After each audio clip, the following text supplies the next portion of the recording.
How's it going, guys, and welcome to a brand new Oldschool Runescape Zalcano guide. In this guide I'll be going over the recommended stats, gear, best setup to use, how the boss's mechanics worked, and what loot you're going to get for actually beating the boss. Before you can fight the Zalcano, you need to complete the Song of the Elves storyline. I'll leave a link to that in the description. If you're looking to become the MVP for every kill, you want at least 80 mining, smithing and runecrafting. These are going to play a part in the amount of damage that you actually do to the Zalcano. It's also recommended that you have 99 hit points. The hit point cape actually gives you 2 times the normal regeneration rate for your health. This is extremely useful when you're getting hit quite a lot. The gear that I've been using, which works quite well, is the Graceful Hood, Hit Points Cape, Dragon Tooth Necklace, Rider's Blessing, Dragon Pickaxe, Varrock Plate Body 4, Graceful Legs, Boots of Lightness and the Regen Bracelet. If you've got the means to, I would swap out the Dragon Pickaxe for the Crystal Pickaxe, and you could also bring the Phoenix Necklace instead of the Dragon Tooth Necklace. I bring the Dragon Tooth Necklace for the prayer bonus just in case I get a bit low and I need to regenerate faster. I would recommend bringing 1 to 2 stamina potions. You don't actually need to run too much, but if you are finding yourself running a lot, maybe bring an extra one just in case. I usually bring around 10 Sara brews. Again, you can substitute this for food because they are convenient and they give you quite a bit of health. And as with most things, you definitely need to bring a one-click teleport in case you get into a sticky situation and you can't get away. This is a dangerous boss, so if you do die, you will drop your items on the floor. So the best 3 ways to get to the elven city of Prifddinas are setting your house portal to the Prifddinas area, the teleport crystal or eternal teleport crystal, or the Prifddinas teleport using the scroll of redirection.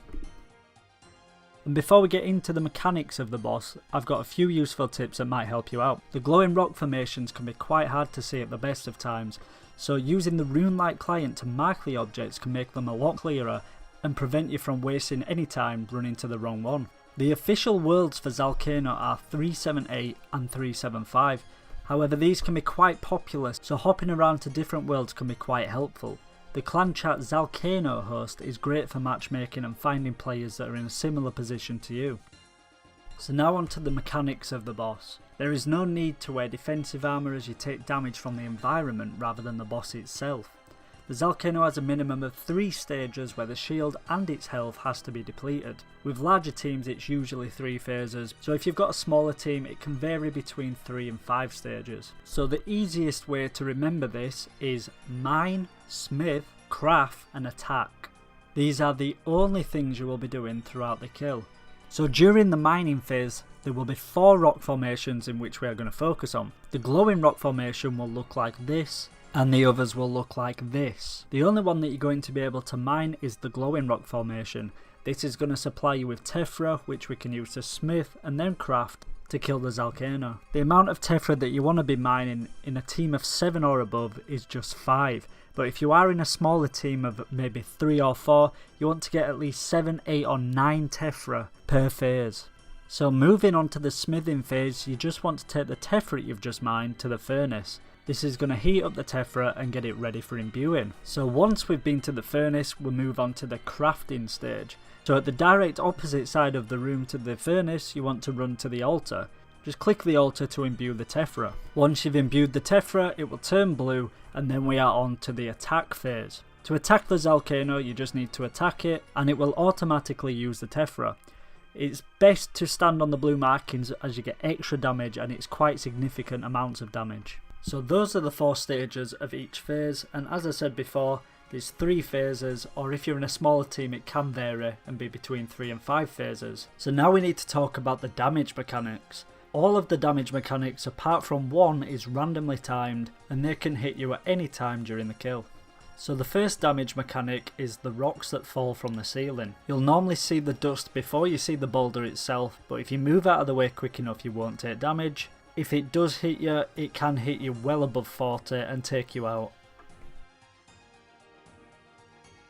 At random points during the fight you'll see red and orange circles just appear on the floor.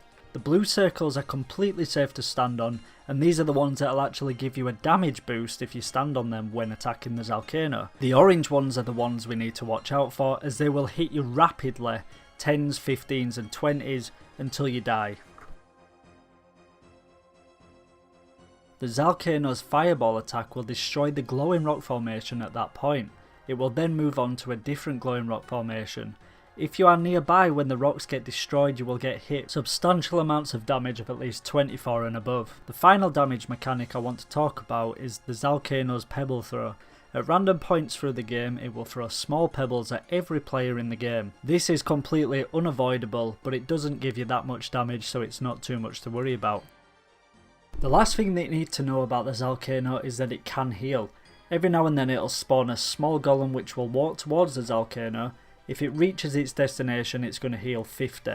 It's not too much to worry about if you've got a large team, because you can usually out-hit that, but if you've got a smaller team you can struggle sometimes, and it's definitely worth killing, which can be very useful if you're lagging behind a bit with your Tephra. So moving on to the final part of the guide, we're going to talk about the drops that you can get from Zalcano. The drops are calculated by the amount of damage you do to the Zalcano's shield and its health. The person who deals the most damage will become the MVP. If you are chosen as the MVP for that kill, you will get 10% extra on the drop that you get, and you will have a higher roll chance of getting something on the unique table. It's highly recommended that a group of 3 to 7 players kill the Zalcano. Anything higher than that, the loot usually gets watered down because there's too many players killing it, and that means that each individual will actually do less damage. The amount you can expect to make from Zalcano per hour is 1 to 2 mil. This obviously goes a lot higher if you get uniques, but it's still quite a lot of money to be making per hour, and it's definitely worth doing. If you've enjoyed the video and you want to see more guides like this, don't forget to hit the subscribe button. Drop me a like on the video if it's helped you out.